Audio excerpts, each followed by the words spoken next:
Ако се погледне како функционира системот на заштитата на Дојранското езеро од фекални и други отпадни води, мислим дека може да има процес на нарушување на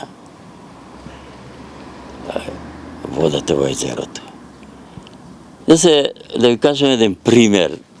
61 година бев во Истанбул. Еден мој пријател ми раскажа еден еколошки пример од тоа, од времето на величествениот, оваа турската серија величествениот, му сметала Софија, па сакал да се изгради џамија која ќе паркоси. И на негово прашање на градежниците кој прашал, како ќе почнете?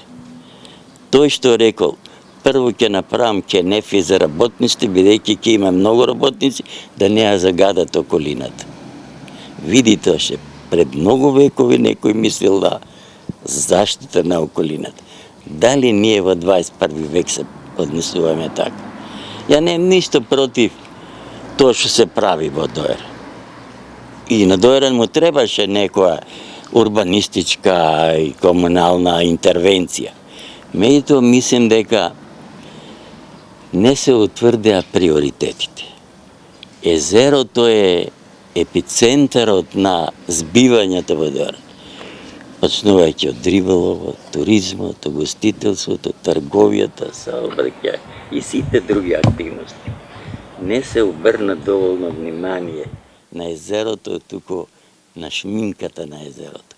Што сега вака настануваат овие расправи околу тоа дали е или не.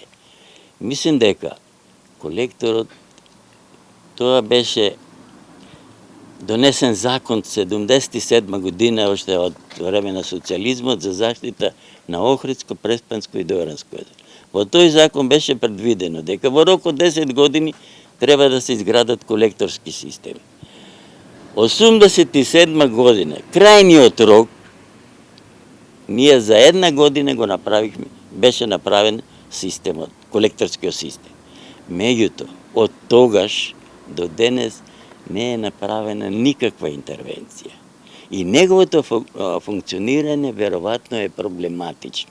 Ја не знам како е состојбата, али од тоа што слушам од одредени граѓани, во чии дворови вака се чувствува смрде и така натаму, значи не функционира како што треба колекторот. Значи, основно прашање да треба да се оспособи колекторот.